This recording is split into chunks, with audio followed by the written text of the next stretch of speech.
falando sobre o caminho do autor, tá?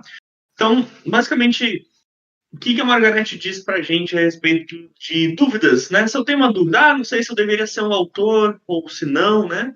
Provavelmente, se tu tá te perguntando isso, a resposta é não, na lata, assim.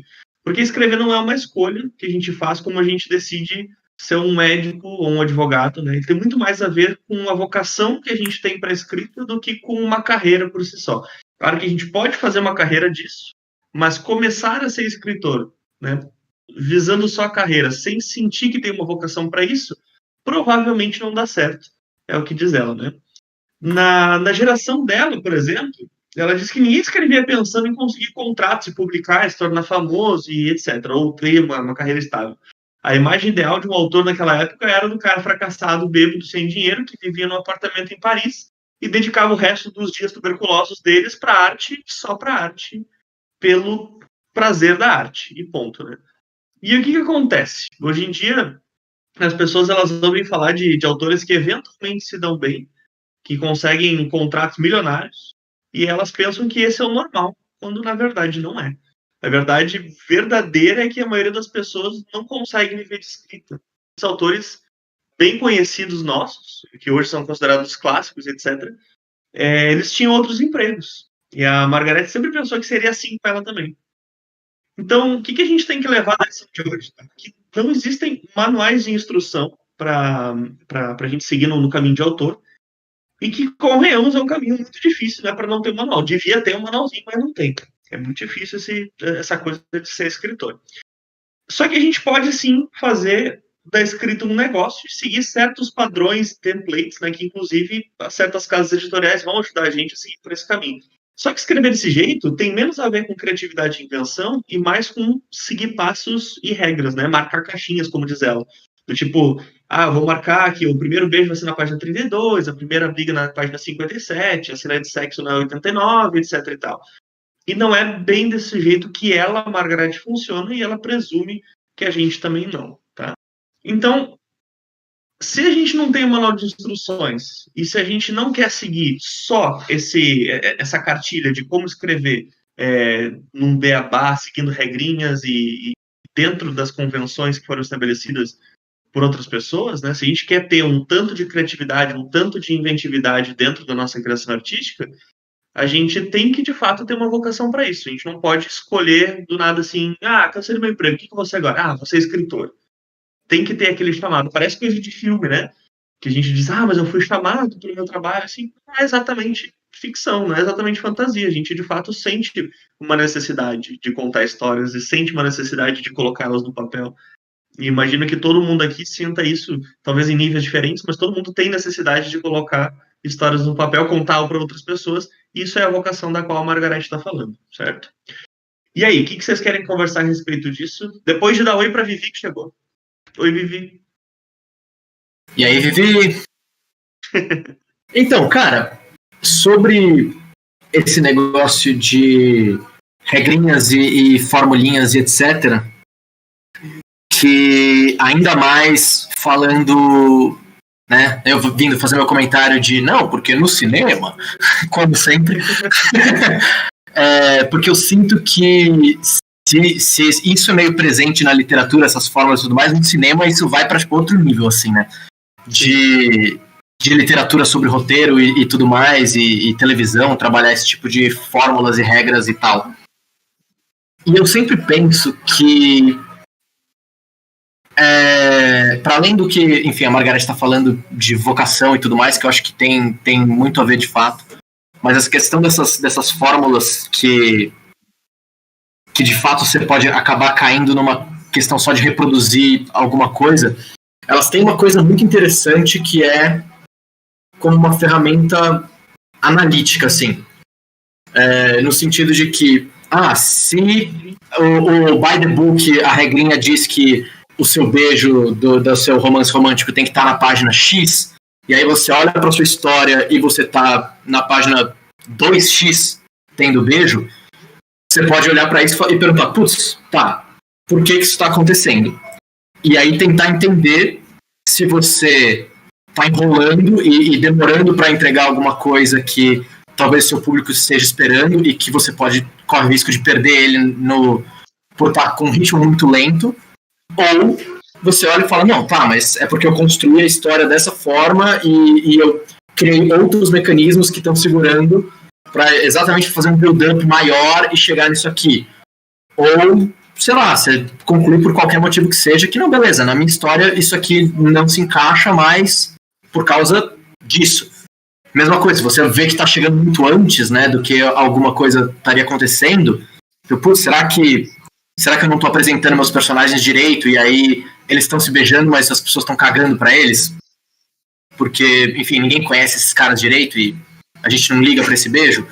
Ou, tipo, não, porque esse beijo, na verdade, ele não é tão importante assim como na maioria dos romances, porque eu estou construindo uma história de outra forma e isso tem outros... a função do beijo não é a primeira cena de beijo do romance, porque ela tem a ideia é meio que outra aqui. Então eu sempre penso que é muito interessante você entender essas fórmulas. Entender essas fórmulas não é só você saber que tal coisa deveria acontecer em tanto por cento da sua história. É você entender por que aquilo supostamente deveria acontecer naquele momento da história, por que esse ponto de virada tem que estar aqui ou ali, qual que é a lógica que levou alguém a um dia falar que deve estar em tal página. E aí você olha, e não necessariamente na sua história que ele precisa encaixar naquele ponto, mas se não encaixa, será que é porque tem alguma coisa errada ou será que é porque a sua história está pedindo? E então eu acho que o grande barato dessas teorias de fórmula, de onde tem que estar os plot twists, onde tem que estar os beats e não sei o quê, é muito mais como uma questão analítica e uma forma de você avaliar a sua própria história e saber se você... E você ter consciência do que você está fazendo, né? Do que de você seguir a receita necessariamente. E aí pode ser que com essa consciência você acabe naturalmente seguindo a receita, porque também boa parte dessas teorias vieram de algum lugar e fazem sentido. E talvez seja um ponto bom ali, um sweet spot entre... né, a apresentação desse universo, desses personagens e você trazer algum ponto de virada, alguma coisa acontecendo. Eu penso um pouco assim sobre esse tipo de coisa que muitas vezes acho que a galera acaba rechaçando esse tipo de teoria assim, mas eu acho elas uma ferramenta muito interessante se você consegue usar elas com uma consciência artística e narrativa grande do que você está fazendo, assim. É um pouco o que eu penso sobre isso.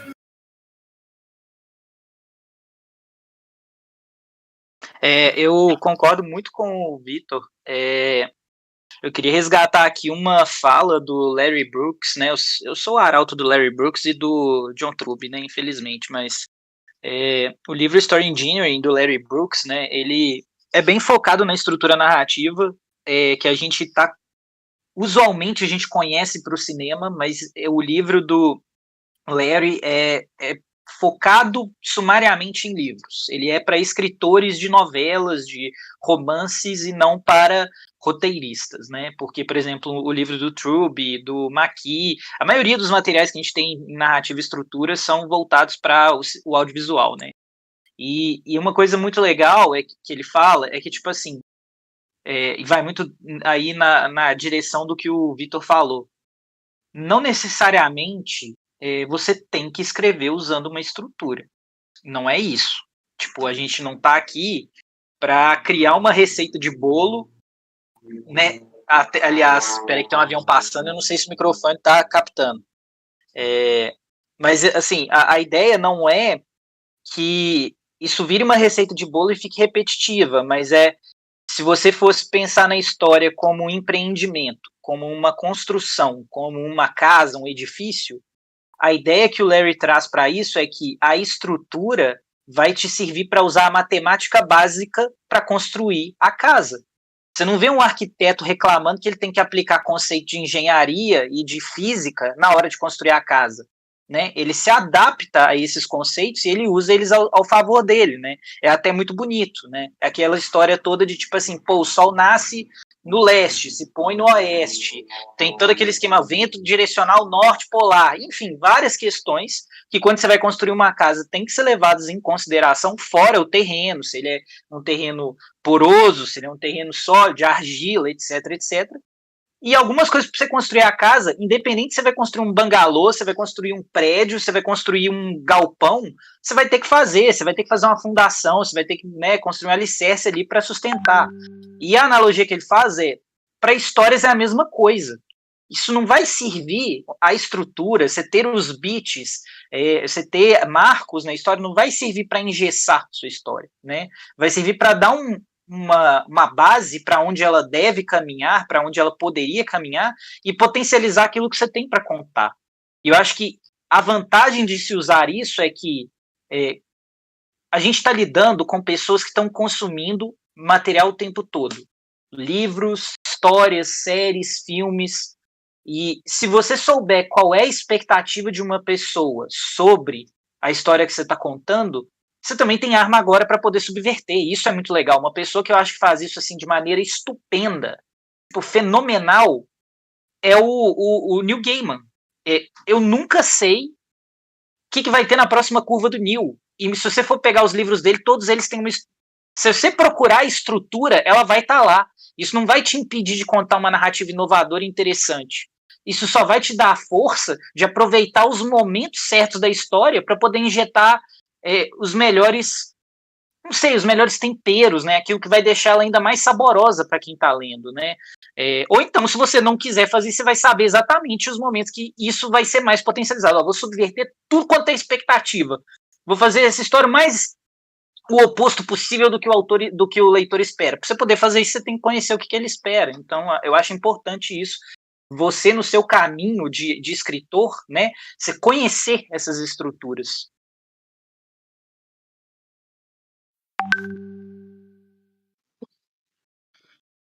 Mais alguém quer fazer algum comentário?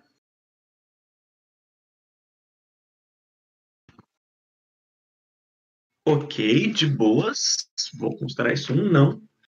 Beleza. Mas, enfim, eu abri o microfone só para rir desse silêncio.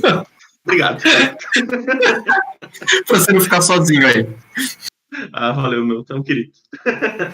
Mas, enfim, eu concordo com vocês, gente. Concordo totalmente com vocês. Então, seguindo aqui, eu queria conversar também com vocês sobre sucesso. Léo, já que tu voltou, se quiser comentar, só abre o microfone e comentar, tá? Eu vou seguir comentando a respeito de sucesso comercial e artístico, tá? E, basicamente, ela diz que existem 4 tipos de livros, tá, gente? Então, livros bons que rendem dinheiro, bons que não rendem, ruins que rendem dinheiro e ruins que não rendem, tá? Destes, a gente só quer evitar ser o 4. Porque se for ruim e não te der nenhum dinheiro, isso é muito, muito ruim, vocês imaginam, né? Agora, se ele for bom ou ruim e render algum dinheiro, de qualquer jeito a gente tem uma forma de compensação. E se ele for só bom sem dar dinheiro, pelo menos a gente sabe que é bom, a gente sabe que a gente tem algum talento, né?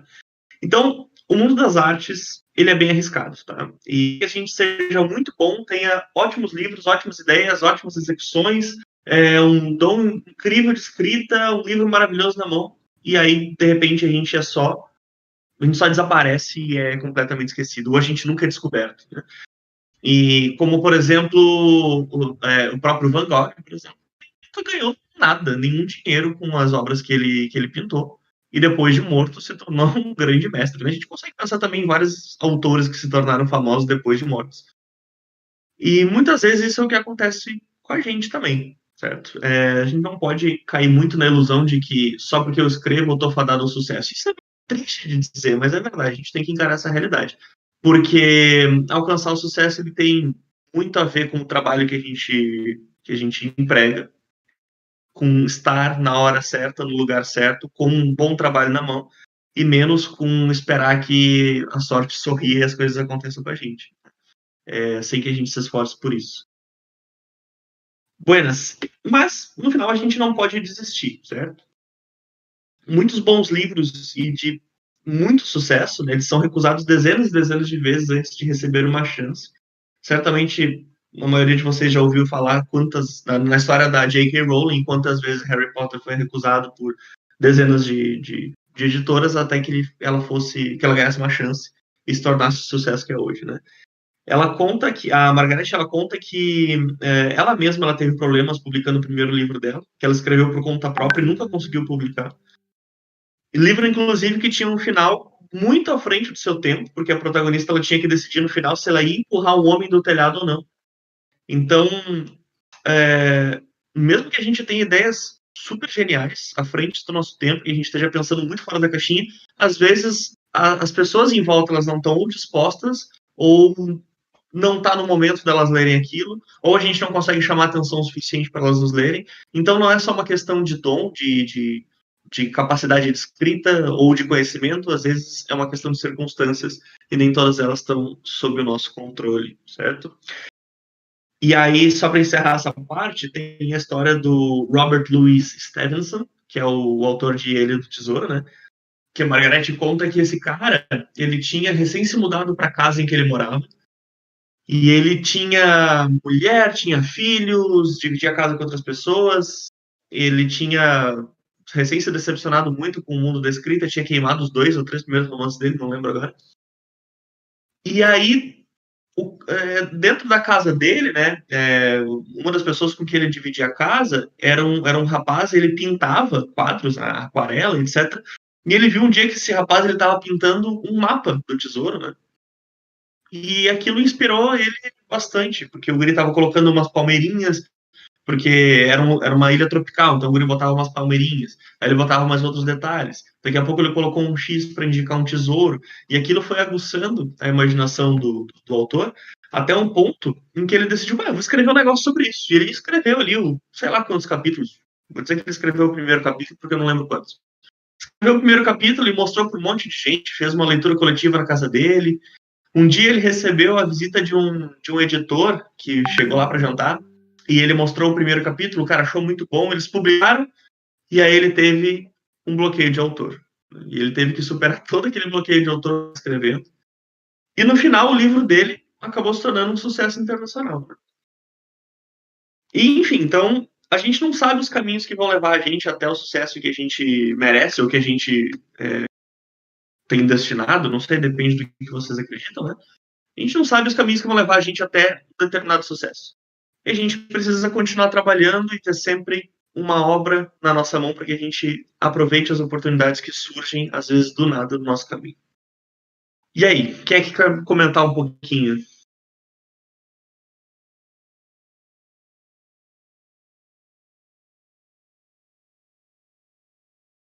Ou ninguém quer comentar?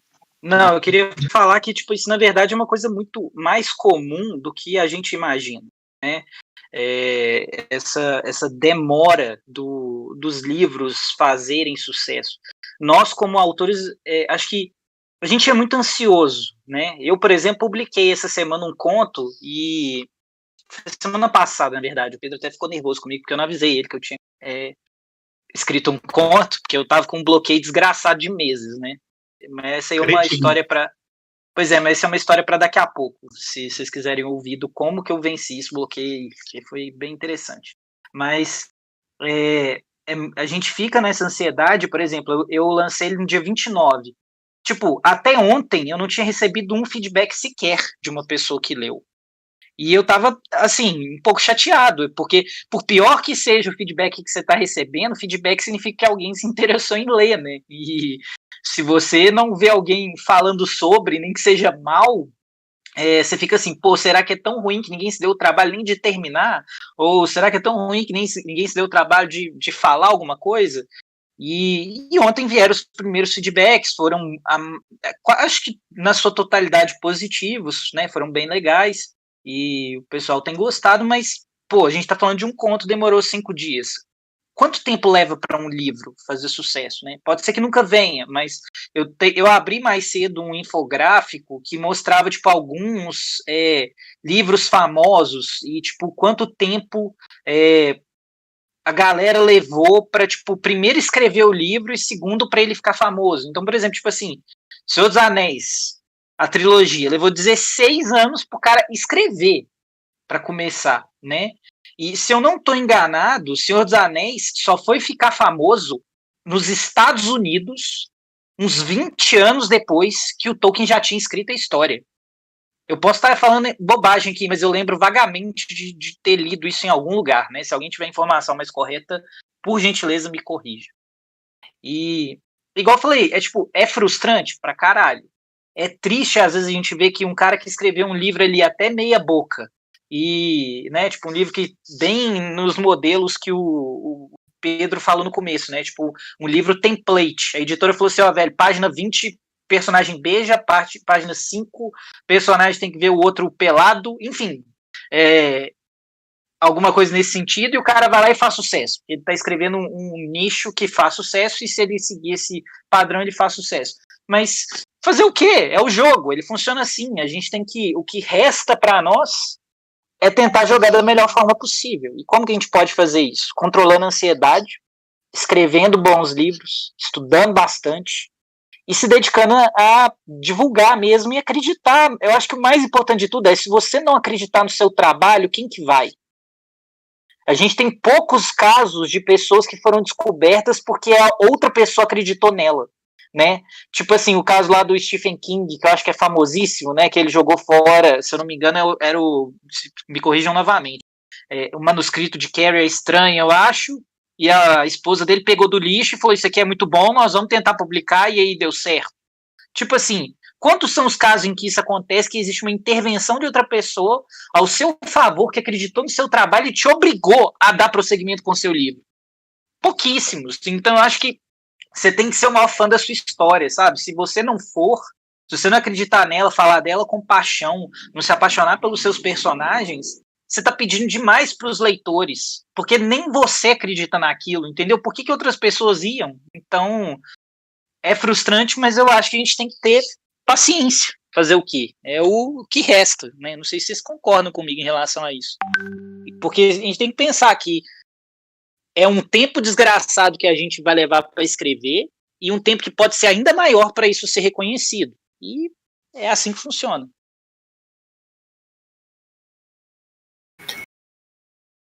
E eu acho que, juntando acho que um pouquinho do que o Pedro e o Yuri falaram, tem esse acreditar e essa paixão que o Yuri estava falando. O que eu vejo só existe perseverança aonde existe paixão, aonde você acredita no que tá rolando, né? Desculpa, eu cortei a fila, né? É verdade. Eu não vi a fila, mal. Eu nunca vejo, velho. Te entendo. Não, mal aí, Léo. Mas eu só ia falar isso também. Tá, tchau. Era basicamente isso o comentário. Acho que as duas coisas estão muito ligadas, assim. Cadê a Lilian? Lilian, tua vez.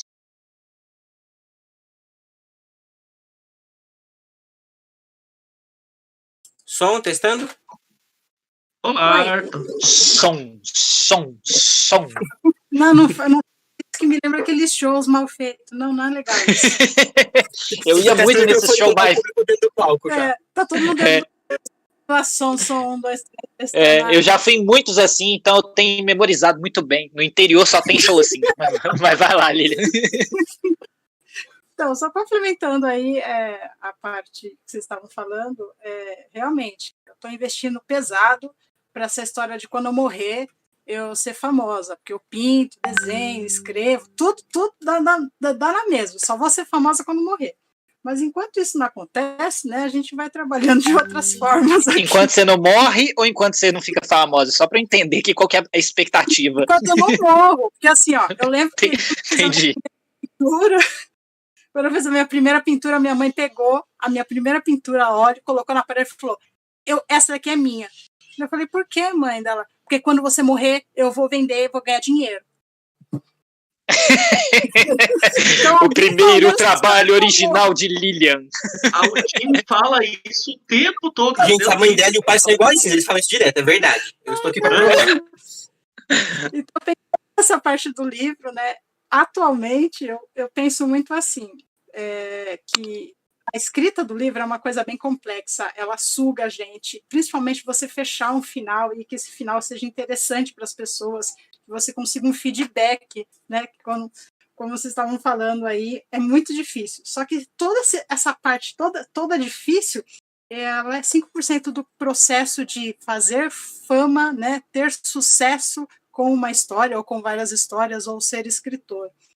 Então, eu vejo uns 95% aí de trabalho árduo, que a gente que está trabalhando com escrita não faz a mínima noção, que vai entrar marketing, vai entrar design, vai entrar a parte mercadológica e de logística, e entra várias outras áreas que a gente é atropelado, né? E, ao mesmo tempo que tem que escrever o livro, tem que dar conta de todos os capítulos, e às vezes as pessoas pressionando para você conseguir fazer isso, e dane-se o bloqueio criativo, porque eles querem que saia o capítulo, né? Ainda a gente tem que lidar com tudo isso e pensar se vai fazer um book trailer, se vai fazer alguma convocação na internet, vai fazer um vídeo, você tem que ter noção e preparo para fazer algumas peças ou conseguir contratar isso. Então, é um caminho gigante, assim, muito, muito grande, e eu acho que a maioria das pessoas, às vezes, não consegue visualizar isso ao ler a história. Ela só se mergulha na história, mergulha naquela narrativa que você está contando ali e acaba não conseguindo ver essa parte toda por trás, que é o que faz a máquina girar. Então, como eu trabalho com várias áreas que só quando eu morrer eu vou fazer sucesso, eu sempre tento pensar assim, 5% é a parte... Eu tô achando muito mórbido isso, cara. Isso já é um conto, vou colocar isso no papel. Isso. Quando eu morrer, é o nome do conto. Quando eu morrer, eu vou fazer isso. Eu fico pensando exatamente desse jeito. Esse 5% que me dá prazer, que é escrever, é pintar, é desenhar, é fotografar, é o que vai fazer mover a vontade de todos os outros 95% para dar certo. Parece loucura, mas é o que a gente tem, né? Vai fazer o quê? A gente não tem um monte de olheiro que vem lá no futebol para olhar para a gente e falar, nossa, cara, vai escrever aquele shot legal, quero, sabe? Então, é isso, é só para complementar. Mas a gente tem os agentes, é legal a gente falar deles depois. No meu caso, Lilian, só para complementar antes do Léo aí, que eu sei que o Léo tá na fila, eu tô acompanhando a fila agora, mas é só um comentário. Pelo menos na minha família, não é mórbido assim. A minha irmã só fala assim, eu tenho todos os seus rascunhos, todas as suas primeiras versões, estou salvando tudo, porque o dia que você ficar famoso, meu filho, eu vou sair vendendo tudo. Eu falei, então tá bom. Pelo menos ela não me mata pra isso, né? Não. O que eu achei engraçado foi a minha mãe falar, então, quando você morrer, eu falei, mãe, naturalmente. Mas você vai morrer antes, mãe. Tipo isso. Gente, a mãe dela me ameaçou com um cutelo, então realmente matar pra ganhar dinheiro não é dúvida, não. Ô, louco, irmão. Mas é coisa de sogra, né, mano? É isso, porque faz 16 anos que isso aconteceu, hoje, né? É que a minha mãe é sua sogra, cara, é isso. É por isso, é verdade. Ela muda o papel, é personagem diferente do enredo. Mas muito você sabe bom. que a Margareth, ela também contou uma história que eu achei meio mórbida, mas é um mórbido mais bonitinho que o da Lilian. Que ela contou que ela foi convidada para um projeto, um projeto chamado a Biblioteca do Futuro da Noruega, que basicamente é não sei se é uma pessoa, são várias pessoas que estão coletando escritos de pessoas, pode ser escrito tipo um livro, um conto, uma carta, uma palavra, de pessoas, e essas coisas só vão ser publicadas daqui a 100 anos. E essa publicação vai ser feita com o papel que for feito das árvores que crescerem dessa floresta que foi plantada agora. Então, daqui a 100 anos vai ter papel para publicar essa antologia, digamos assim, sabe? E eu achei muito legal que o comentário da Margareth sobre isso foi que, tipo, as pessoas perguntavam para ela assim, mas por que tu tá escrevendo um livro que só vai ser lido daqui a 100 anos? E ela dá, entre outros motivos, ela diz que é uma aposta que ela tá fazendo e que daqui a 100 anos ainda vão existir leitores, ainda vão existir pessoas interessadas em ler ela. E ela vai ser... ainda vai estar presente. Ela é otimista. Então, é uma aposta que tu faz no futuro, é uma aposta otimista. Né? Pra mim, a maior aposta dela é que vai ter gente no futuro. Eu não acho que a gente dura 100 anos como humanidade, vai não. Vai ter árvore de gente, né? Árvore de gente. Mas é surreal a ideia, é fantástico. É legal, muito né? massa, eu achei doido demais também. Não, mas, gente, daqui a 100 anos os robôs vão ler, né? Verdade. Não. Ninguém tá falando de pessoas lerem isso. É verdade. Vamos deixar o Léo Léo, falar, pode- gente? Vamos. Ficou chateado? Cara, vocês falando, parece que tá todo mundo, tipo assim, tô rindo pra não chorar, porque tá pesado aí. Eu avisei que tem uns tapas na cara hoje, eu disse no grupo. Pô, eu também. Vai piorar. Quando eu falar, vai piorar. Porra, Marina. Vai todo Jogou mundo o clima lá no alto. Todo mundo colocando o ombro virtual aí, porque alguém vai chorar hoje. Espero que não seja eu. Bem, calma aí, tá muito barulhento aqui. Bem, o que eu ia falar é um pouquinho de cada coisa, mas sobre a questão dessa coisa difícil de fazer sucesso e tudo mais, eu tipo assim, como eu trabalho com vendas e outras coisas nada a ver, eu enxergo meio que, tipo assim, eu tô escrevendo um livro agora, não quero vender nada agora, assim, não quero vender nada agora, mas quando ficar pronto eu vou entrar no modo salesman, entende? Pra vender, porque eu não sei, mas eu sinto algumas pessoas, pelo menos muitas pessoas eu conheço, que tem meio que um preconceito com a questão de vender, entende? Como se fosse algo ilícito, como se fosse algo, tipo assim, tirando dinheiro dos outros e coisa do tipo. E vender é uma coisa muito difícil. E entra toda essa questão aí que a Lilian falou de que o livro não vai se vender sozinho e por aí vai. Eu tava vendo, eu li em algum lugar, nessas pesquisas assim de básico assim, do mercado, parece que pelo menos no Brasil, a tendência, tipo assim, do escritor de sucesso, isso é o que eu li, não sei se é verdade. Estatisticamente, ele tem mais chance de fazer sucesso escrevendo muito ao longo dos anos e depois do, sei lá, 7º livro, 17º, não sei, ele consegue se manter, mas com aquele trabalho constante de venda e de escrita, de produção, tudo mais, mas no longo prazo, do que o contrário, tipo aquele sucesso meteórico, tipo J.K. Rowling com um volume e ficou milionária.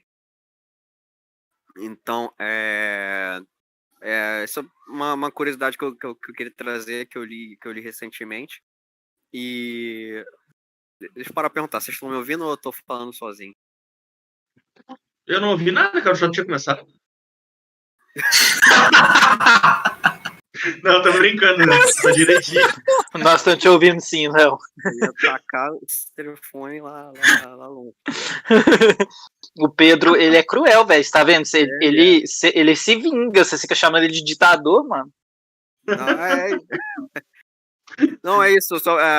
Basicamente, a informação que eu queria trazer é essa. Que pelo menos no mercado brasileiro, não tem jeito. Eu acho que o próprio André tem uma videoaula dele que ele fala que eu acho que ele só conseguiu viver de literatura a partir do 5º livro que ele tinha publicado ou algo do tipo.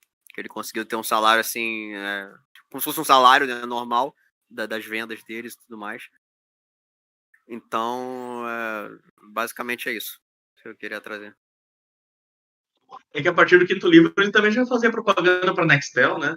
Tava correndo, ganhando Mas olha só, cachezinho. mas tipo assim, o caso do André, até bom lembrar que, cara, o caso do André, tipo, pelo menos o que ele conta de como ele começou, cara, o cara é um vendedor, entende? Vendedor. Tipo assim, ele não tinha, eu acho que ele não tinha uma visão romântica de tipo daquele do best-selling e tudo mais. Tem que gastar a tal do passado do sapato e vender, como se fosse vender. Pô, tipo assim, um engenheiro de projetos que vende projeto, alguém que vende alguma coisa na feira, é questão. Eu ainda não cheguei nessa parte, mas eu já estou preparando psicologicamente que lá na frente vou ter que entrar no modo salesman de novo e vender. E a questão de acreditar no próprio produto, como o Flagrante falou, tipo assim, a parte da produção, pelo menos o que eu tô sentindo, é que tem muita entrega, entende? É muito assim, eu tô fazendo porque eu tenho que fazer, eu não tenho outra opção. Tipo assim, eu acordo de manhã, o que eu vou fazer? Eu vou escrever porque eu preciso.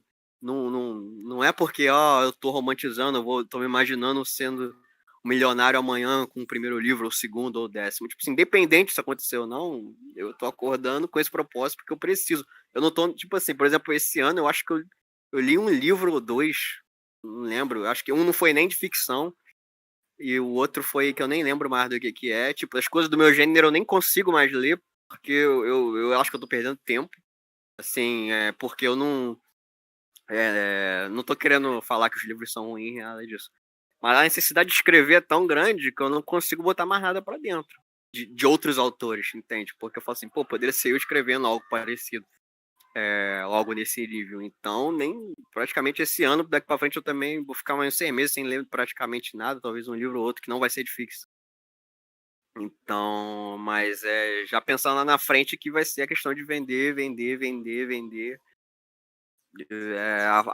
Entrar no modo de vendedor mesmo, entende? Eu gostaria de bater essa tecla mesmo porque eu acho que não tem como fugir disso. Não, desligo. Marines, Oi, sentiram minha falta? Mas é claro, com essa voz de apresentadora de vlog, de editora, a gente sente falta. com essa voz de apresentadora de talk show na Noruega? É tipo Gente, isso. voz de apresentadora que tava passando mal até meia hora atrás, tá? Me Mas melhorou? respeita.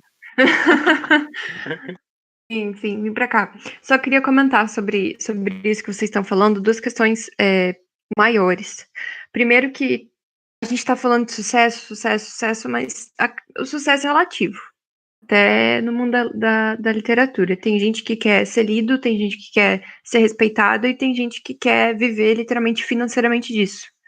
E pegando a própria realidade do Brasil, por exemplo. Aqui, você só consegue viver de escrita, em questão financeira, se uma editora tradicional de médio ou até grande porte te paga um cheque gordo por ano com antecedência. E nem assim ainda vai ser uma vida de luxo, porque o resto, geralmente, para autores que já estão consagrados, entre aspas, no nosso meio, o resto do dinheiro deles vem de contratos menores, dando aula, fazendo cursinho, fazendo ponta de roteiro para TV, para cinema, um monte de coisa assim. E então, assim, se a noção de sucesso for realmente viver financeiramente da escrita, é esse o caminho que você vai ter que enfrentar, e é duro, porque como é que você consegue essas editoras grandes? Uma pequena parte dos autores é por meio de agentes, uma pequena parte. Outra ainda é por demonstração de grande público, que é quando você tem muitos seguidores na rede social X, tem muitas leituras em Wattpad e outros sites da vida. E outra parte vem daquilo de realmente as editoras irem atrás dos finalistas de concursos pelo Brasil. Então, assim, qualquer uma dessas três opções é um trabalho duro da porra. Então, a gente vai bater a cabeça, a gente vai errar, e alguma hora vai dar certo. Isso que o Léo falou de você ter essa estrutura já meio que construída de uns 4, 5 livros, é uma ótima ideia, porque daí a pessoa que vai te conhecer vai saber que você não é autor de primeira viagem, então já não vai ser tão receoso. Se vê que já você tem esse portfólio mais extenso, vai cair de cabeça na leitura e não engajamento, mas realmente não acompanhar você enquanto autor, enquanto produtor criativo. Então, é por isso que eu falei que quando falasse ia ser pior ainda. Não é discurso motivacional, é discurso desmotivacional, parece, né? Francamente. Pois é, então se a nossa noção de sucesso dentro da escrita é realmente poder viver financeiramente, tranquilamente dela, a gente vai ter muito atropelo pelo caminho. Eu tenho más notícias, né? Pois é. E se manter no caminho é difícil, por isso que a gente tem que manter, tem que regar essa rede de autores, essa rede de amizade que a gente tem, essa rede de suporte. Até a própria Lumbra, que é um desses métodos, para a gente se manter na conversa, se manter ativo, saber que os outros também ainda estão na labuta. Por isso que também muita gente está alavancando, está onde está, porque teve muito acompanhamento de escrita, acompanhamento de carreira com profissionais. Não é da noite para o dia que a gente vai virar a autora do Wattpad que com 17 anos escreveu uma fanfic e tem 2 séries na Netflix, entendeu? Ah, velho, sacanagem. Eu acabei de fazer 18. Pois é. Então, por isso que eu falei, quando eu falasse ia ser um pouco mais negativo também. Eu acho que essa sobriedade sua é super importante, Marina, a gente ter essa sobriedade, porque muitas vezes a gente vê com uma visão muito romântica, e não é romântico assim, né? São muito mais nuances, mas eu te interrompi, continua. Não, eu só estava comentando que eu queria finalizar com alguma fala bonitinha, Mas não tá dando no dia de hoje. Pra subir o clima, né? Né? Eu acho que assim, o mais positivo que dá pra deixar pra gente aí de reflexão é realmente isso, de se manter na rede de conexão com a galera. Porque tá todo mundo nesse. Não quero dizer buraco que parece negativo, tá todo mundo nesse barco. Então, se a gente se manter, se apoiar, saber o que o outro tá fazendo, ver quando fulano, nossa, deu certo o que o fulano fez, vou tentar fazer parecido, ou então, melhor, tô vendo que o que o fulano tá fazendo é uma ideia bacana, vou tentar pular junto para uma parceria, trocar ideia. Então, assim, é labuta, é labuta, é labuta. Essa é a minha contribuição do dia para vocês. Beijo, boa noite.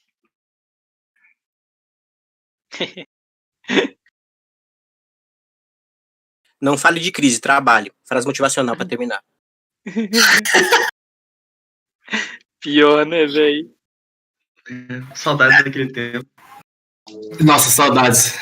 Fica Temer.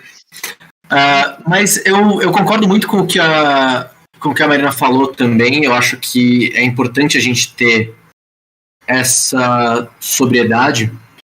Mas, ao mesmo tempo, eu acho também que é importante a gente entender qual é o universo que a gente está se posicionando e entender também que eu acho que hoje existe uma possibilidade de trabalho falando de entretenimento, principalmente de nicho, que é cada vez maior e cada vez mais proeminente, assim. Eu acho que existe e sei lá, sempre vai existir enquanto existirem pessoas pelos próximos, talvez, né, 30 anos que a gente está prevendo, né, por aí.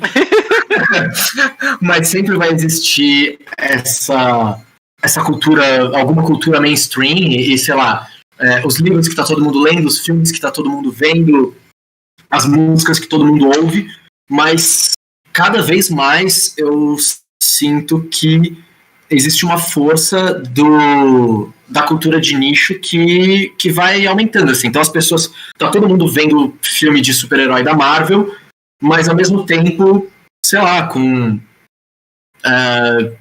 Spotify e outras coisas, você tem cada vez mais pessoas que ouvem artistas que são super pequenos, ou que leem coisas num Wattpad ou em algum outro lugar de gente menor.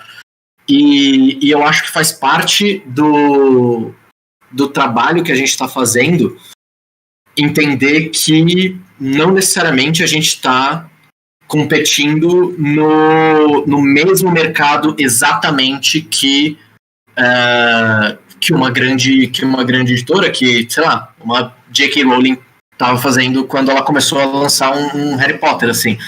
E que se você consegue encontrar esse nicho que você consegue se inserir e movimentar um público dentro dele e tudo mais, você consegue começar a fomentar algumas coisas que não necessariamente é o contrato com uma grande editora que vai te deixar milionário, mas é um caminho para se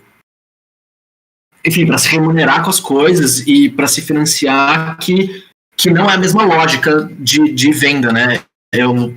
Tanto que eu concordo com o que o Léo estava falando, de tem que botar esse chapéu de vendedor e tudo mais, mas eu fico com a impressão que não é necessariamente o vendedor de feira que está vendendo aquilo para, sei lá, as pessoas todas, porque todo mundo come batata.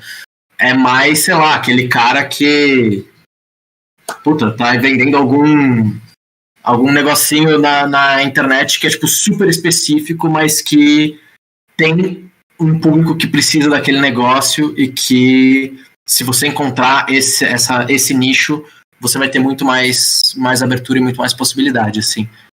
Então, não sei, eu vejo como, principalmente com toda a questão digital e com o uso de redes, de redes sociais, de todas as ferramentas digitais que a gente tem e que permitem uma distribuição das coisas que não depende de localização, não depende de impressão necessariamente, não depende de várias coisas que o mundo físico vai trazendo barreiras. você consegue juntar algum nicho que eu acho que não é pouco relevante, que é bem relevante e que é uma outra estratégia, assim. E eu acho que geralmente é o caminho que vai fazer sentido para a maioria de nós, assim. Não, redes sociais e achar as pessoas certas para fazer contato, com certeza, é peça-chave nessa hora. Isso que tu falou de não ter rivalidade com as pessoas, mesmo aquelas que vendem o mesmo produto que você, isso também é essencial. Porque, imagina, se tem 3 lá escritoras de fantasia, de alta fantasia, as 3 não podem se olhar uma para o Instagram uma para o Instagram da outra, então uma para o número de vendas da outra e ficar, sabe, de picuinha. Não, junta as 3, fica se divulgando, e não se divulgando no sentido de só compartilhar os stories que uma postou. Lê a obra da outra, comenta sobre os personagens da outra, troca em público. É assim que a gente vai fazer a nossa obra aumentar, o nosso leque de leitores aumentar, o nosso leque de parcerias aumentar, e isso vai se retroalimentando, só tende a aumentar. É claro, se tudo isso for baseado num trabalho de qualidade lá no início. Então, aqueles 5% que a Lilian comentou também são extremamente importantes.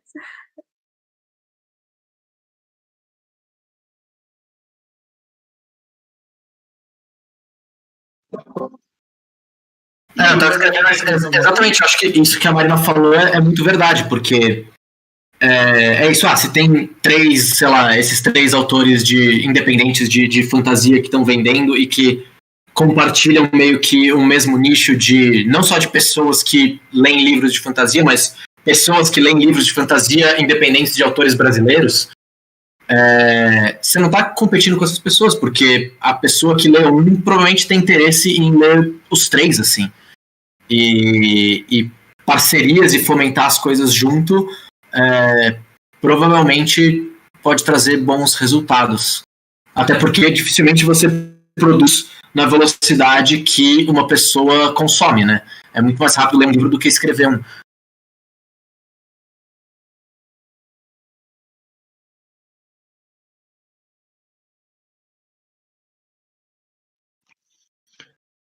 Agora sim, alguém quer comentar mais alguma coisa? Senão eu vou seguir, tá? Se alguém quiser, me interrompe aí, sem problemas. Eu vou falar um pouquinho sobre reviews, gente. Quando a gente já escreveu alguma coisa, acho que é agora que você vai contar o resto da história, Yuri. Mas quando a gente escreveu alguma coisa, e aí a gente começa a receber os feedbacks acerca do que a gente escreveu. Tá? A Margaret diz que reviews podem ser uma lança de gelo no coração quando a gente ainda está começando na área da escrita, porque uma coisa ruim dito sobre algo que a gente escreveu pode ser encarada como verdade sobre certos aspectos, sobre certos ângulos, tá? O importante é que a gente entenda que o tempo passa, as opiniões dos outros são apenas isso, elas são só opiniões. E é importante lembrar que a única pessoa que lê todas as más reviews dos nossos escritos somos nós mesmos, né? Essa parte aqui eu achei engraçado, porque ela falou de um livro chamado Mortification, que traz só relatos ruins de escritores e coisas ruins que aconteceram com eles. E quando a pessoa lê esse livro, ela percebe que não importa o que vai acontecer com a gente, nunca vai ser tão ruim quanto os relatos que estão naquele livro. Então a gente está nivelando por baixo para se sentir melhor. E ela conta a história de um poeta que eu achei super engraçado. De um poeta que uma vez foi fazer, acho que o lançamento ou uma leitura coletiva, acho que foi uma leitura coletiva numa livraria. E foram umas 3 pessoas no lançamento do livro lá. E ele já estava se sentindo super para baixo. Quando ele terminou o evento dele, ele estava saindo. Ele passa por uma cestinha cheia de livros de segunda mão e encontra ali o livro dele, recém-lançado. Estava ali na cestinha de segunda mão. E ele pega aquele livro, quando ele abre, tem um autógrafo. E o autógrafo diz para mamãe e papai, com muito amor. E é assinado pelo autor. Então, basicamente, o que aconteceu foram os próprios pais dele deram o livro dele embora, assim, né? Mandaram embora. Não quiseram o livro dele de tão ruim que era. Nossa então, senhora. Pois é. Então, foi só um comentáriozinho que ela fez a respeito de como as reviews elas podem parecer ruins num primeiro momento, porque a gente tende a considerar todas as reviews ruins como uma verdade absoluta sobre nossa obra. Sem parar para pensar que as pessoas elas têm gostos diferentes, elas estão permitidas a terem opiniões diferentes. Todo mundo gosta das maiores obras já escritas na humanidade, gente. Eu, por exemplo, eu confesso, meu maior crime contra a literatura, eu gosto do Senhor dos Anéis, eu acho chato. E a maioria das pessoas que pariu, não, vamos encerrar aqui a reunião, por favor. Obrigado, gente. Acabou a parceria com o Pedro Branco aqui. Então, exatamente isso que acontece quando eu digo isso. Sempre tem uma pessoa para ser flagrar e brigar comigo. A Marina acabou de falar de se juntar e o Pedro Branco tá falando mal do outro. E tudo bem, a gente vai escrever coisas que são boas, a gente vai escrever coisas que são um pouco menos boas, coisas que são melhores, coisas que servem para diferentes públicos, e aí daqui a pouco a gente vai escrever algo que não funciona mais para pessoas que nos leram antes, mas novas pessoas vão adorar. E depois a gente inverte as bolas e tá tudo bem com isso, né? Até que a gente vai encontrar o nosso público-alvo, a gente vai encontrar o nosso nicho, o nosso gênero, vai mais ou menos estabelecer um fandom, e mesmo assim, se vocês pegarem um fandom famoso, pega o fandom de Harry Potter, tem pessoas que odeiam certos livros, adoram certos livros. E tudo bem com isso, né? As pessoas, elas têm bagagens diferentes e formam opiniões diferentes a respeito disso. O importante é a gente não levar tão a sério esses feedbacks a ponto de atrapalhar nossa escrita, nossa produtividade, né? Aí a gente já tá precisando de, como ela diz, um aplicativo de meditação budista para encontrar nosso eu interior e ficar mais em paz com o mundo exterior. E aí, tô passando a palavra para vocês. Eu queria só aproveitar, então, tipo assim, explicar como que eu venci aquele bloqueio, que, na verdade, faz todo sentido em relação a essa última fala aí do Pedro, né, do templo budista e tal. Talvez não tenha tanta relevância pro contexto geral, mas achei interessante que, tipo assim, às vezes a gente tenta escrever de uma posição sempre...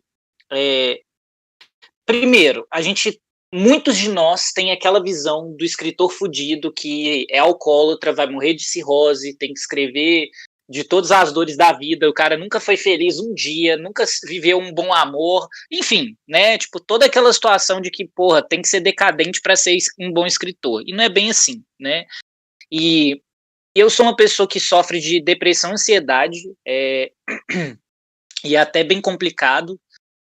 Por muito tempo eu não tive um diagnóstico oficial disso e muito menos tratei por não ter um diagnóstico. E no início desse ano, com esse lance da pandemia, ficou muito pior, né? Fiquei em casa preso e tal, trabalhando aqui de home office e sofrendo muito com isso. E antes disso, eu estava tomando um remédio que estava lidando com a minha ansiedade. E eu parei de tomar esse remédio em abril, porque ele acabou, aí eu não quis, ele é um remédio controlado, eu não quis marcar consulta, né, porque, pô, no meio da pandemia eu só ia se eu estivesse morrendo no hospital, e negligenciei o efeito que esse remédio tinha na minha vida. E depois desse período, eu tive vários problemas muito grandes, isso impactou o meu trabalho, inclusive, Pedro e Marina sabem disso, né, eu fiquei com a corda no pescoço muito tempo no trabalho, porque eu não conseguia produzir. Até que alguns meses, um mês ou dois atrás, eu conversei com um amigo meu e ele falou, e ele inclusive trabalha nessa empresa também, e ele me fez uma pergunta que fez a chave virar. Ele falou assim: ô Yuri, você ainda tá tomando remédio? Eu falei assim: não, velho, a última vez que eu tomei foi abril, tipo março, abril. Aí ele falou assim: não era bom você voltar a tomar, não? Aí eu fiquei com isso na cabeça. Depois que acabou essa conversa com ele, eu marquei com a minha médica e falei assim: velho, pior que tá, não fica. A gente fez uma teleconsulta, ela me passou a receita, e aí durante a teleconsulta eu fiquei pensando, a última vez que eu tinha escrito alguma coisa decente, tipo assim, que eu tinha conseguido de fato concentrar na minha escrita e viver aquele momento da escrita, tipo, porque para quem tem ansiedade é uma bosta, você não consegue viver aquele momento, você vive todos os próximos e todos os anteriores, mas o que você tá ali, você não vive. E aí, tipo, eu não conseguia escrever de jeito nenhum. E aí eu lembrei que a última vez que eu escrevi foi, tipo, nas últimas semanas que eu ainda tinha o remédio. E que tudo que aconteceu depois que acabou o remédio foi, tipo, indo por água abaixo, assim, tipo, a minha disposição, o meu compromisso com o trabalho, o meu foco, tipo, tudo isso estava relacionado a um comprimido, velho. E aí agora tem um mês e pouquinho, eu voltei a tomar esse remédio. E parece que, tipo assim, minha mente não está mais nublada, então... o que eu quero dizer com isso? Às vezes, o problema na nossa escrita... E eu passei muito tempo acreditando que o problema estava na minha escrita, estava em mim, estava, tipo, não sou um escritor nem nada. E às vezes o problema é externo ou ele pode ser resolvido por uma coisa externa. E quando eu falo externo, não necessariamente externo a você, mas externo à escrita, né? Tipo, a conclusão que eu chego disso é: você não precisa ser um escritor decadente, fudido, com ansiedade e depressão para escrever. É bem provável que isso vai atrapalhar até a sua escrita, se você estiver num estado muito profundo disso tudo. Você pode até escrever coisas incríveis, mas elas vão aparecer uma vez por ano, que é quando você vai ter energia e inspiração para fazer, né? E para escrever o que a gente faz, né, livros grandes, de histórias complexas, a gente tem que estar com a cabeça boa para poder, tipo, trabalhar constantemente, igual o Léo tá fazendo aí. Minha inspiração, velho. Acordar todo dia de manhã e escrever, velho. Que isso, eu vou chegar lá ainda. Por enquanto, eu tô conseguindo escrever umas 2, 3 vezes por semana. Então, eu queria trazer isso, assim, até para um alerta. Se tiver alguém passando por isso, né, por uma situação dessa, busca ajuda, velho. Porque, às vezes, o problema não tá na sua escrita, não. Tá em outras coisas. E é isso. Foi mal aí, tentei subir um pouquinho o astral, né, mas não sei se deu certo, não. Não, é muito importante dividir essas coisas, cara. Que bom, eu fico super feliz que tu conta isso pra gente. Porque realmente serve de inspiração para outras pessoas que podem estar passando pela mesma coisa e não percebem, ou percebem e têm vergonha. Isso é ótimo de compartilhar. Quando o Yuri começou a falar aí da biografia, eu achei que ele tá falando do Álvares de Azevedo, né? Bêbado com tuberculose, morreu aos 21. Pois é. E por muito tempo existiu um mito de que, tipo assim, o escritor tinha que ser assim, velho. Que se você não é um escritor que fala de um lugar de dor, você não é um escritor. E eu acho que isso tá errado, sabe? Tipo, a gente não precisa só falar de dor, você precisa conhecer, talvez, mas a escrita também é sobre esperança, eu acho, né? Enfim, pelo menos é a minha visão das coisas. A própria Margarete, que ela falou há pouco tempo ali, que a ideia que a geração dela tinha de escritores eram pessoas fudidas na vida que estavam lá em Paris morrendo de tuberculose, bebendo, fumando e trabalhando. Pois então, não tem como estar num lugar pior que esse. Quer dizer, pode estar tudo isso no Brasil. Paris até que é bom, mas enfim.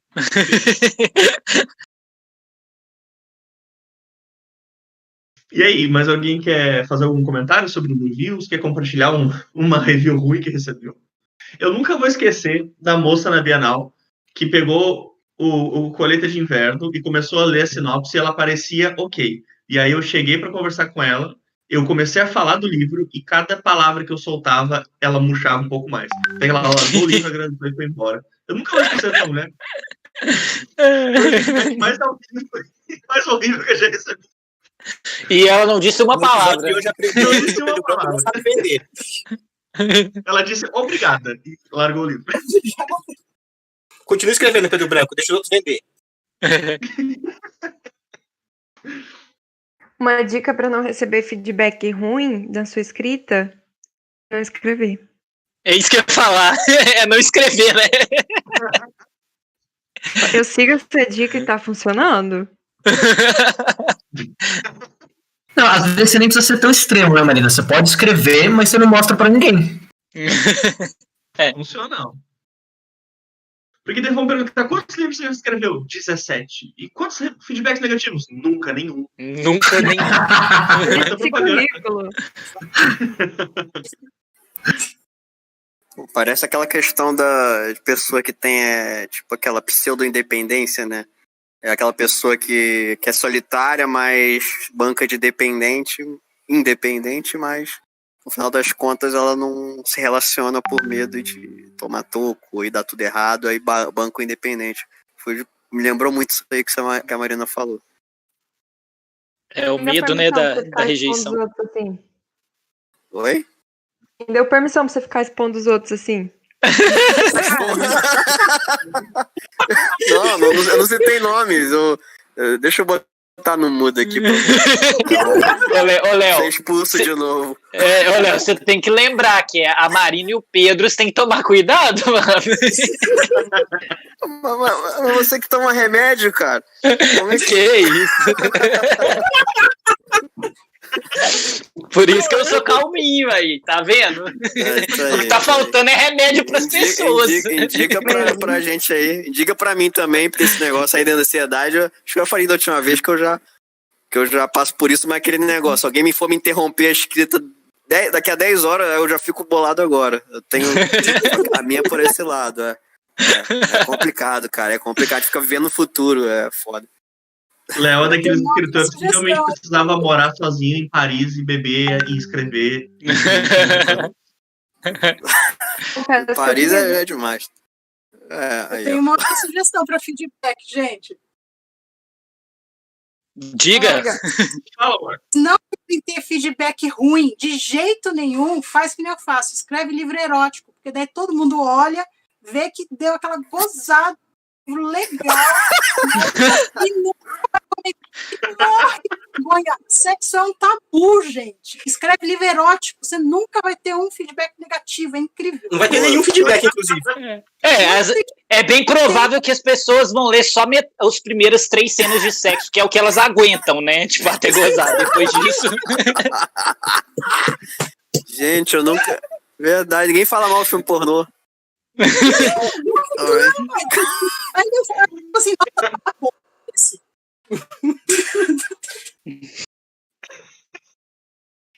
Eu não queria Tá aí, revelar, mas tá o aí. próximo módulo da Lumbra vai ser hot mesmo, gente. Eu acho que Hot pode é comigo anunciar. mesmo, porque eu sou quente, mano. Desculpa, não podia perder a piada. Ai, tá, Hot CrossFit é o nome do filme. Crossfiteiro hot. Isso ficou nome de uma Aí eu sextape. sucesso, hein?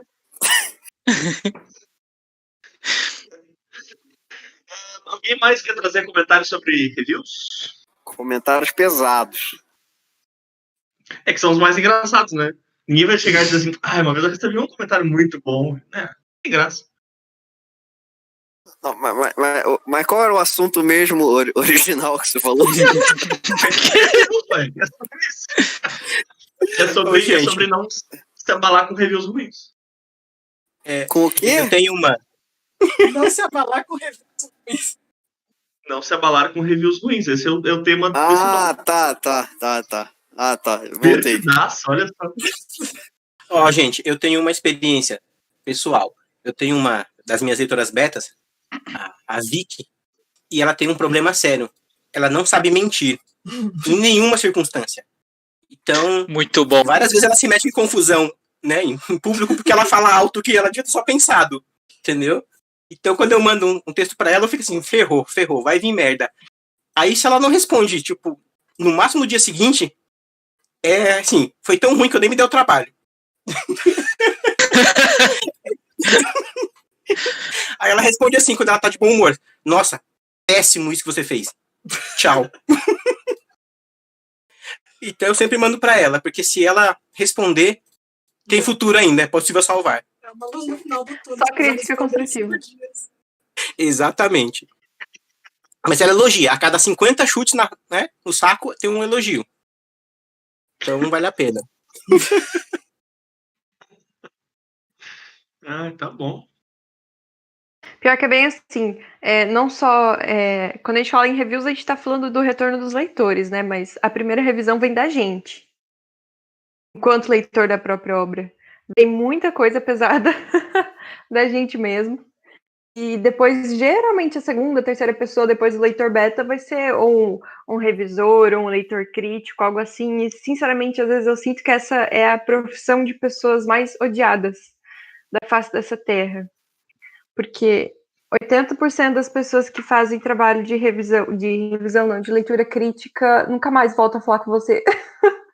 Eu concordo, eu confirmo que é o profissional que eu mais odeio. Eu me sinto uma bosta.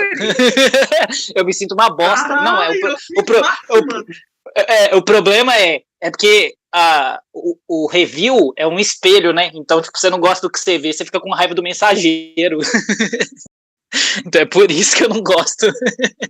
Tem alguém aqui que faz esse trabalho? A Marina faz. A Marina? Não sabia. Desculpa, Yuri. O Yuri faz parte dos 20% que ainda fala comigo. Pois é. Mas quando eu fiz a review quando eu fiz a leitura crítica da Meg, eu lembro que um dos primeiros comentários que ela fez pra mim foi tipo assim, eu não consegui imaginar nenhum personagem. E eu fiquei, quê? Caraca. Nossa. Foi exatamente assim. Foi assim que eu aprendi a imersão sensorial. Que daí ela começou a dizer, não tem. Aí ela me contou, pela primeira vez ela me disse esse termo, né? Não tem imersão sensorial, eu não consigo imaginar as coisas, o que tá acontecendo, eu chorando assim na tela, né? E digitando, tudo bem, entendi. E foi bem intenso. Mas continuamos firmes e fortes aí, Meg, te amo. Beijos. Louco, né? Mas enfim. Então tá, deixa eu comentar com vocês então sobre o segundo livro. Eu sei que eu acho que tá todo mundo aqui preso no primeiro. Alguém já escreveu seu segundo livro aqui? Qual foi a pergunta? Alguém já publicou, já escreveu e publicou seu segundo livro aqui? Já. A Lilian já fez 3, tá no 4º ou 5º já. Eu tô escrevendo o 5º e já publiquei 3. Caralho. Então, Lilian, você pode ir lá fazer um intervalo, que esse tópico não é pra você, Lilian. Vou tomar café, gente. O que acontece? A Margaret disse que o segundo livro ele é sempre mais difícil, tá?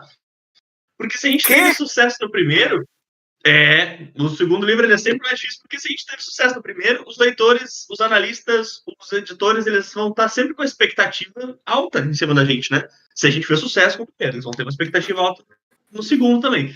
Porque eles vão querer que a gente escreva uma outra versão do que a gente já tem. E nem sempre isso é o que a gente quer fazer, né? A gente às vezes quer experimentar coisas novas, quer melhorar, quer fazer alguma coisa diferente do primeiro. E eles estão esperando ou uma continuação, ou uma cópia, ou uma versão melhorada daquilo que a gente já fez, né? E aí passar pelo obstáculo do segundo livro pode ser pior do que escrever o primeiro, porque diz a Margaret, que qualquer um pode escrever um bom livro, né? Uma vez. Isso se chama sorte. Ela conta a história de que uma vez ela estava num hotel, estava hospedada num hotel, e aí eles tiveram um café da manhã muito bom, e aí eles comentaram isso com alguém, e o cara disse, eu sou chefe, né? Eu já fui chefe de restaurante. E aí ele citou um restaurante lá que ele tinha sido chefe. E coincidentemente a Margaret tinha ido jantar lá na noite anterior, ela disse, eu jantei lá, foi muito bom, assim. E o cara perguntou, como é que foi a comida? Extraordinário, muito bom. E eu acho que o chefe, esse chefe, ele ficou meio sentido que a comida estava muito boa, eu acho que ele queria ouvir o contrário, ele disse assim, qualquer um pode cozinhar bem uma noite. Isso se chama sorte. Então, às vezes a gente lança um primeiro livro, ele é um super sucesso, né? Vocês podem pegar aquele Pedro Branco, por exemplo, uma colheita de inverno, vende super bem. O segundo pode ser uma merda, gente, a gente não sabe. Então, não se fie nisso. Às vezes a gente não consegue repetir, às vezes a gente consegue, vamos focar nisso hoje. O encontro está muito lúgubre, que horror. Então, a mensagem final que ela deixa pra gente é: se a gente conseguir terminar um bom primeiro livro, ok, agora a gente vai lá e faz tudo de novo. E quando a gente terminar esse, faz de novo. E depois de novo. E depois de novo. Essas são as últimas palavras da Margaret pra gente. Descanse em paz, Margaret. Na verdade, tem mais um videozinho, né? De 1 minuto em que ela fala justamente... Parar no muro lá, né, Gilead? Bota ela no muro agora, Gilead. Mas, não, que é real. Tem mais um último vídeo que ela diz assim, galera, então eu vou morrer. E eu não vou ficar aqui na Terra muito tempo, não vou poder ensinar essas coisas muito tempo, porque eu vou morrer. E às vezes quando eu digo isso em público, as pessoas dizem, não vai. Mas a verdade é, eu vou morrer. Eu tô quase lá, inclusive, eu não tenho mais muitas oportunidades, então que bom que vocês estão aqui aproveitando. Enfim, esse final é muito sombrio, gente. Caraca. Que encontro é esse? E aí, o que vocês querem comentar sobre o segundo livro? Você tem mais alguém chorando. Não, as lágrimas já secaram aqui já. São lágrimas de sangue aqui já. Já não sobrou disposição nem pra lágrima mais. Já tô desidratado já. Ai. Pô, mas eu queria fazer uma pergunta então, aproveitando essa questão aí. Do pessoal daqui que eu não sei quantos estão no segundo livro em diante. Assim, em média, quanto tempo vocês demoraram para escrever o primeiro e o segundo, assim? Pelo menos, será que o segundo foi mais rápido? Minha dúvida, só uma assim, dúvida. O Patrick Rothfuss responderia para você que é exponencialmente cada vez mais tempo que vai levar, sabe? O Nome do Vento deve ter demorado 10 anos, o segundo mais uns 10, o outro já deve ter, o quê? 15? Não sei, que ele tá escrevendo. Então, é isso aí. Nunca, então. Como é o que é? processo do cara é esse, né? Também nunca, então, né? Pelo amor de Deus. Não, eu já desisti de que vai existir um final pra Game of Thrones. A gente vai ter que aceitar que o que é canon é o que tá na série, porque não vai ter outro final. Não, a gente vai ter que aceitar que o final é o que a gente inventar na nossa cabeça, né? Vamos combinar. Porque aqui não dá pra aceitar, não. Mas às vezes o cara é outras questões, né? Às vezes tá todo mundo falando disso com o cara, que o cara meio que, às vezes, ficou de saco cheio e tá procrastinando, né? Justamente esse livro, ele deve ter escrito outros. Ele deve ter escrito outros, o Martin, ele fala que a série saturou ele muito de Game of Thrones, que ele não conseguia olhar para os livros porque tinha muita coisa acontecendo, ele não conseguia dar vazão para a criatividade dele nos livros, vendo Game of Thrones o tempo todo, ouvindo sobre Game of Thrones o tempo todo. Então, tipo, é bem provável que isso tenha relação, né? Apesar de que a série já acabou tem um ano, Martin. Cadê, velho, essa porra?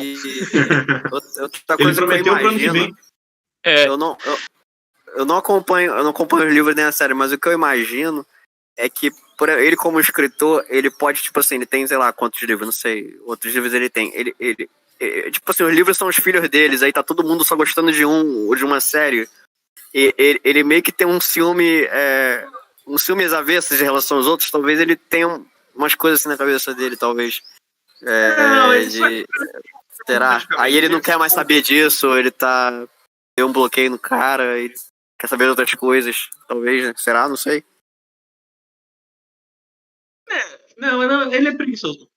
Eu queria ter esse problema. Não é preguiçoso, não. Esse cara já escreveu muita coisa nesse ato de Game of Thrones. Com certeza. Ele fica escrevendo os spin-offs, na verdade, assim.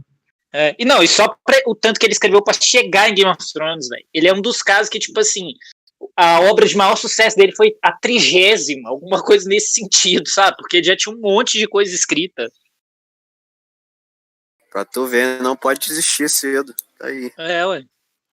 Não, e não é só isso. Ele escreve também pra cinema, não sei quantos filmes. Tem quadrinho, tem a série Wild Cards também, que tem mais de 10 livros. É conteúdo pra caramba. Ele organiza antologia. Eu sempre sinto com essas tipo, grandes sagas que ficam meio inacabadas, que tem uma coisa de postergar o fim, porque a partir do momento que você tipo, termina, meio que você... Enfim, você termina, você acaba, não tem... Você acaba um pouco com a hype, assim. Enquanto ainda tem algo a ser feito, você consegue manter aquilo, alguma hype, assim, né?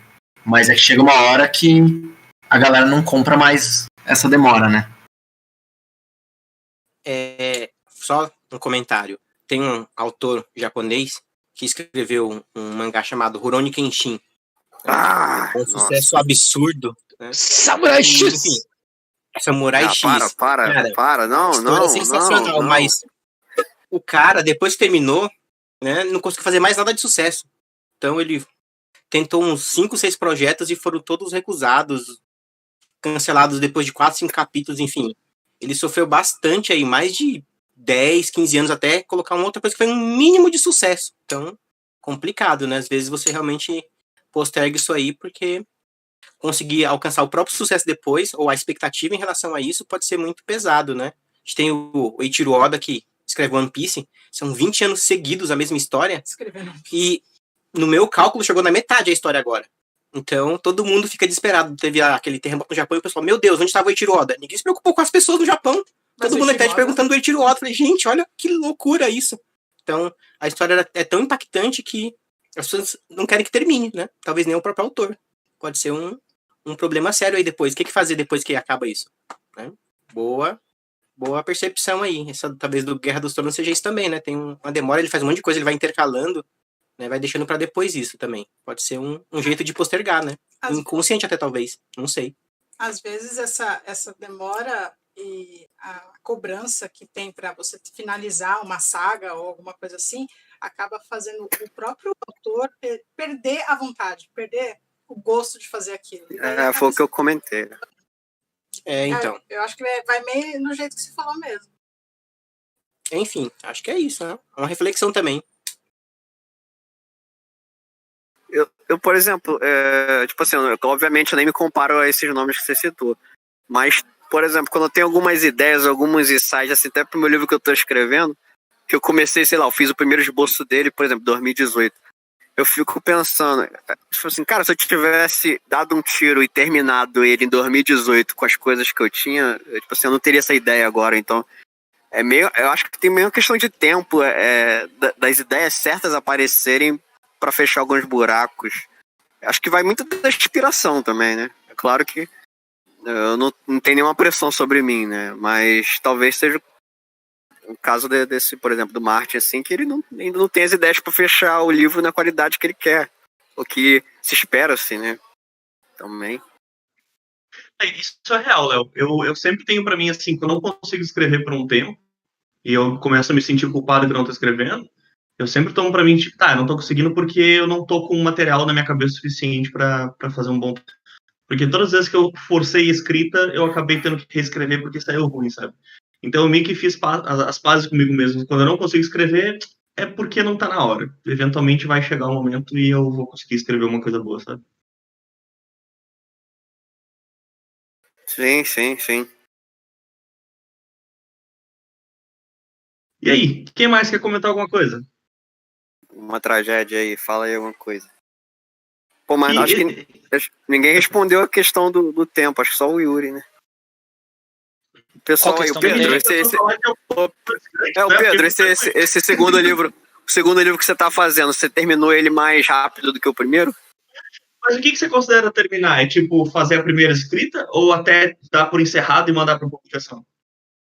Desde o momento que você começa a rascunhar, tipo assim, desde o momento que você começa a escrever mesmo, capítulo 1, até ele tá pronto. Até escrever fim? Até escrever fim. Tá. É que assim, por exemplo, o Colheita eu tinha escrito 2 versões já, né? Então na terceira versão ela já estava super bem estruturada na cabeça, então foi 4 meses. Mas foi simples, porque eu não tinha que parar, pensar, desenvolver coisas, né? Uhum. O segundo livro, alguém tinha perguntado na Lumbro um tempo atrás, eu tinha calculado 6 meses. Então, mas tipo assim, eu não considero ele pronto porque ainda tem que rever ele todinho. E provavelmente vai ter muita coisa para reescrever, sabe? Então, de primeira escrita, de rascunho, assim, foram 6 meses. Então, fica nessa média, de 4, 6 meses, depende também da época que eu tô, né? Tipo, agora eu Sim, não tô conseguindo escrever nada. Então, se eu começasse um livro agora, ia durar, o quê? 1 ano para escrever. Acho que isso vai muito do autor também, meu. Não, claro, mas é só curiosidade mesmo.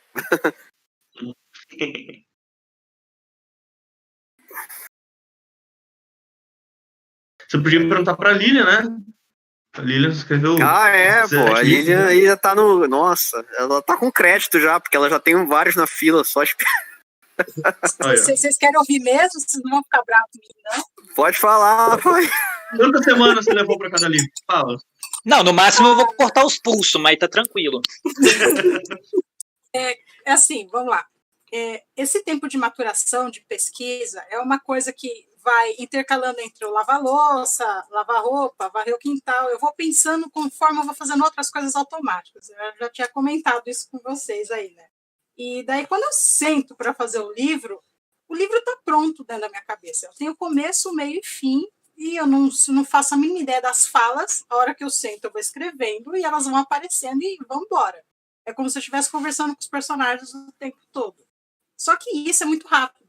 Então, de eu começar a primeira palavra do livro, né, até escrever fim, vai de 2, 3 meses. Eu já cheguei a escrever um romance de 200 páginas em 30 dias para mandar para um concurso. Sim, é loucura, porque eu consigo escrever 3, às vezes 4 capítulos por dia. Escrever assim, a primeira vez. Depois reviso no seguinte e vamos embora. Então, é curto esses tempos. Pessoas falam assim, eu demorei 10 anos para ver um livro. Meu coração sangra, assim. Tudo bem que faz parte do processo da pessoa. Mas eu falo, não conseguiria, de jeito nenhum. E, na verdade, o que demora a Lilia sou eu, né? Porque ela escreve, aí eu vou revisar. E aí eu sou uma lerdeza em pessoa, né? Porque eu fico vendo a palavra, se o desenho da letra é bonito, sabe? Então, eu atrapalho ela na revisão. Então, leva um mês aí pra eu ler o material dela e dar meu feedback inteiro. Um mês para me escrever, 6 meses para revisar. É uma agonia, gente. Vocês falam de ansiedade, vocês têm problema com ansiedade? Eu tenho muito problema com ansiedade. Tem nome, chama Josenilson, a ansiedade dela. Eu lembro que quando eu estava escrevendo o primeiro livro, eu estava terminando, né? Estava uns 3 meses já, e aí apareceu um concurso que eu tinha que escrever um romance. Eu tinha 30 dias para escrever o romance, revisar o romance, corrigir o romance, ver todas as possibilidades, formatar do jeito que precisava formatar para o concurso, pegar toda a documentação e enviar. Foi 30 dias. Eu escrevi em 20 e os outros 10 ficou para fazer os outros trâmites. E foi 30 dias. Eu cheguei em finalista no concurso. Eu falei, se dá para escrever um livro em 30 dias, um ano é 12. 12 publicações no ano. Parou. Aí eu fui fazer faculdade, aí acabou a graça. Meu Deus, Stephen King versão feminina. Vou dizer pra você, gente, não importa o que eu faço, ela faz melhor e mais rápido. O que é muito frustrante. Não, mas eu não tinha...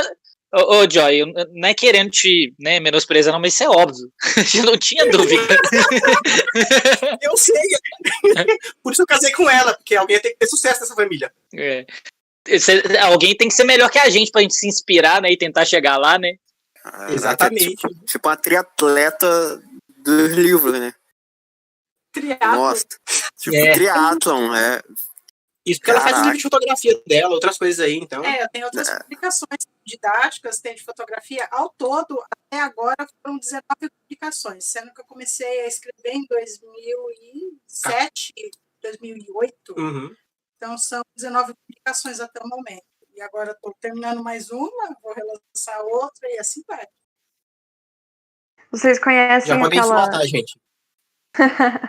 Vocês conhecem aquela autora, a Ana Beatriz Brandão? Ela é brasileira.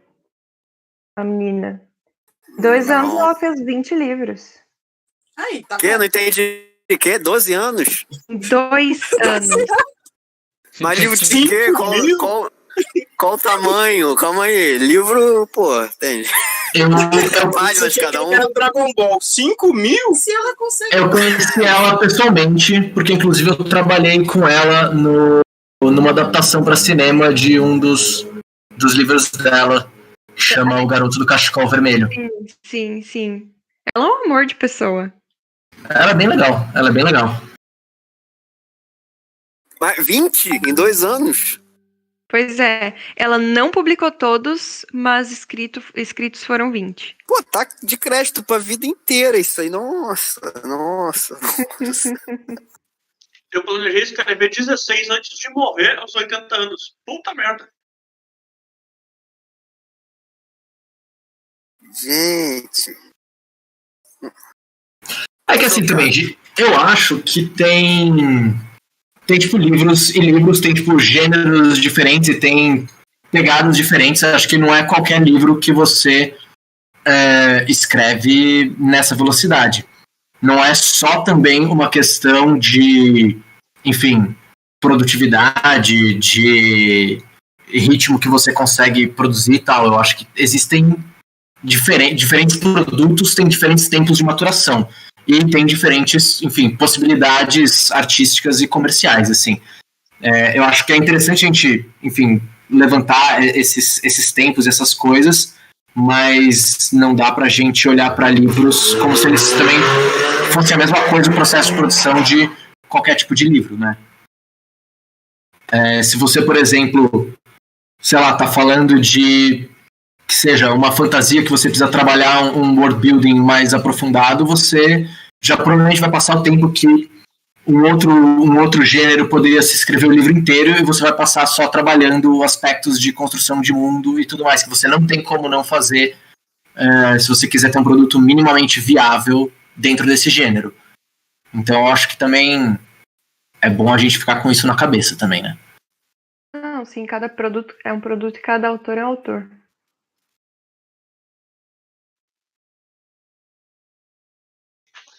Mais 20? Caraca. E esse...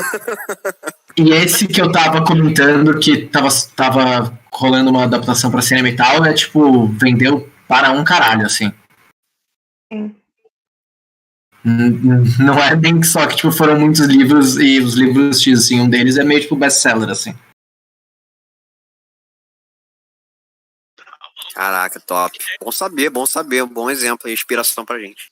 Mas, por exemplo, aí também tem estratégias para aumentar essa produtividade. Por exemplo, um desses outros livros, ele é exatamente o mesmo livro que esse que eu falei, tipo, o Garoto Cachecol Vermelho, só que do ponto de vista de outro personagem. É tipo um spin-off que é exatamente a mesma história, exatamente a mesma coisa, só que é o ponto de vista do menino em vez do ponto de vista da menina. A Garota das Sapatilhas Brancas. Esse mesmo, exatamente. Tipo assim, só pra dar uma perspectiva aí, Léo, pra você, Crepúsculo foi escrito em 3 meses. Os Miseráveis foi escrito em 12 anos. Então, é muito difícil você medir, sabe, essas coisas. Vai depender de muita coisa, do tema, do gênero, igual o Vitor falou, do world building, tem N coisas. E, por exemplo, 50 Tons de Cinza, que foi um spin-off de Crepúsculo. Né, spin-off não, uma fanfic, desculpa. Você já ia me corrigir, né, Marina? Foi uma fanfic de Crepúsculo. Levou 1 ano e meio para ser escrito. Crepúsculo levou 3 meses. Então, é muito aleatório isso. Vai depender muito mesmo de você, Léo. Do quanto que você vai conseguir dar gás por dia, mano. É virado no café e 4 horas metendo o pau lá no teclado, mano. Jogou em cima de mim, assim que eu gosto. Mas eu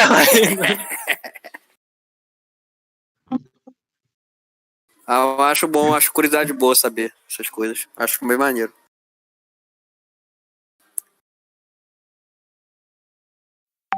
Mas aí, galera, alguém quer comentar mais alguma coisa? Que a gente tá quase chegando no fim. No fim do fim. Não. Pô, eu curti Então- muito isso que o nosso amigo Vitor falou, porque realmente acho que alguns estilos de livro, alguns gêneros, exigem um trabalho de pesquisa muito longo, às vezes um processo anterior a escrever muito longo, né? Esses de fantasia, mesmo que você precisa construir algum tipo de universo, isso leva muito tempo antes de criar a história, né? Então, eu tava lembrando do Felipe Castilho, né, que foi meu professor de roteiro, ele escreveu aquele livro A Ordem Vermelha. maravilhoso. Ele foi meu também. Sim.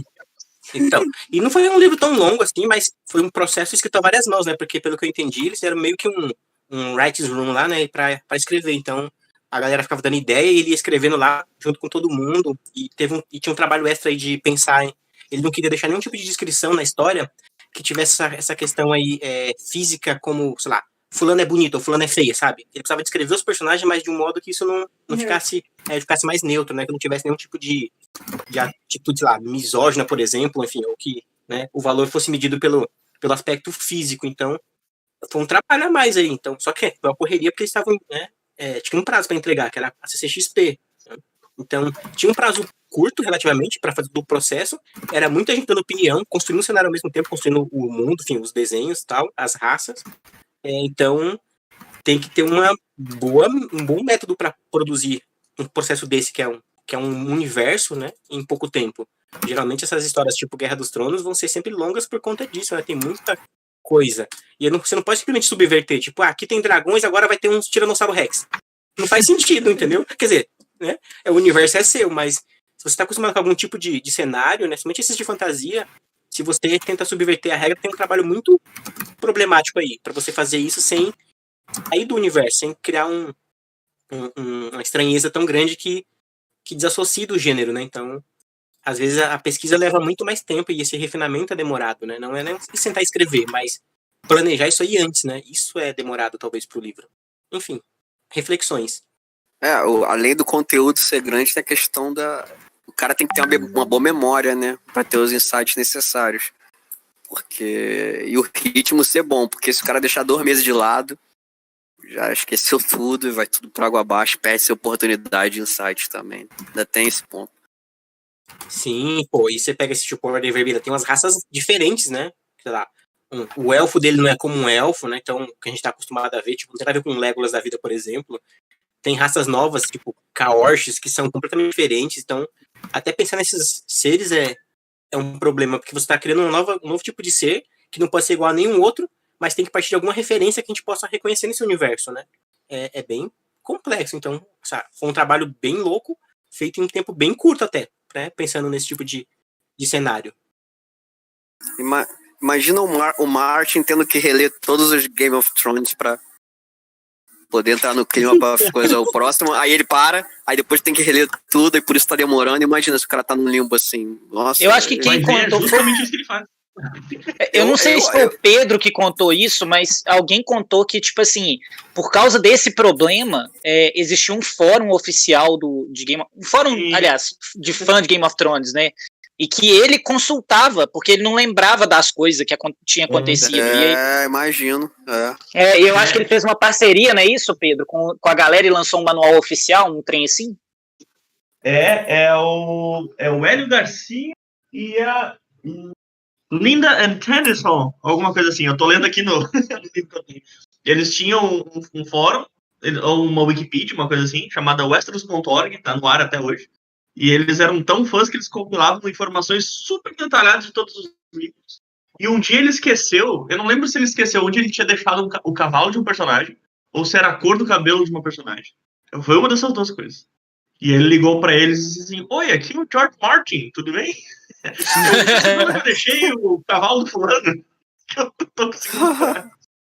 Caralho, E aí os caras começaram a trabalhar com o George. Cada vez que ele precisava de informações, eles davam.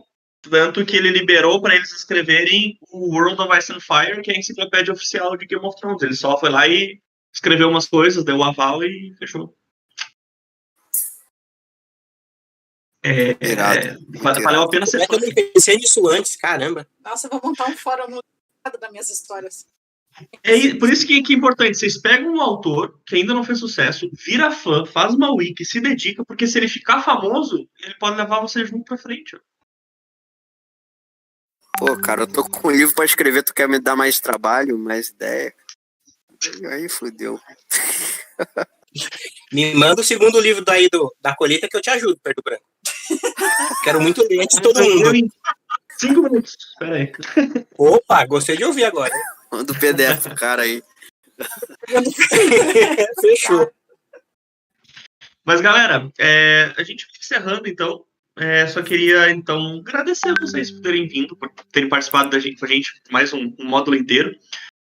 A gente ainda está discutindo algumas coisas a respeito do formato da Lumbra, a respeito de novidades, próximos módulos e tudo mais. A gente tem que ver alguns detalhes burocráticos.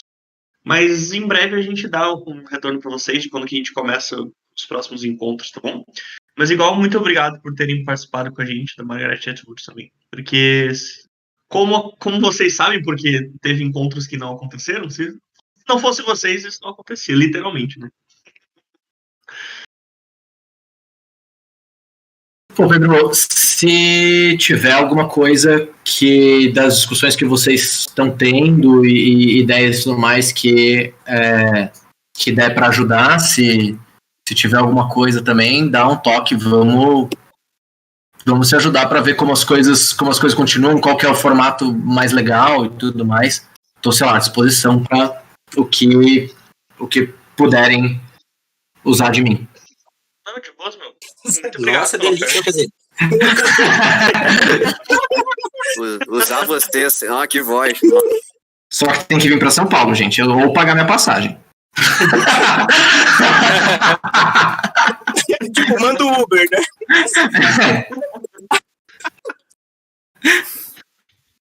Mas enfim, é isso aí, gente. Então, encerramos por aqui. Obrigado pela presença de vocês. A gente continua conversando lá no grupo. Eu só vou fazer o último jabazinho. Eu ia fazer o jabá de nós três, Marina. Se você quiser fazer o jabá para nós três, então pode ser. Não, pode puxar, puxa aí. Não, eu ia lembrar vocês, se vocês quiserem, por favor, me dar uma mão e deixar um reviewzinho do Colheita lá na Amazon. Isso ajuda muito. Alguns de vocês já deixaram e eu tô super grato por isso, mas quem não comprou, que puder comprar, tá 6 pilinhas, super barato. Mas principalmente quem puder deixar 5 estrelinhas e um comentário lá, me ajuda pra caramba. E vocês também podem dar uma Fazê-lo-ei. olhada... Oi? Fazê-lo-ei. Ah, tá, entendi. Quem é Lui? Fazendo Lui? Quem é Lui? Foi tentar fazer uma mesóclise aí, né? E eu fiquei, what? Não, eu vou fazer esse comentário também, eu só não consegui terminar o livro ainda. Porque a vida tá louca. Victor, o importante é deixar o review, não é terminar o livro.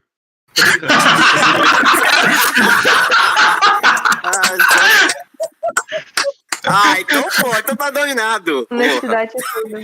Só deixar aquele review 1 estrela. Muito bom.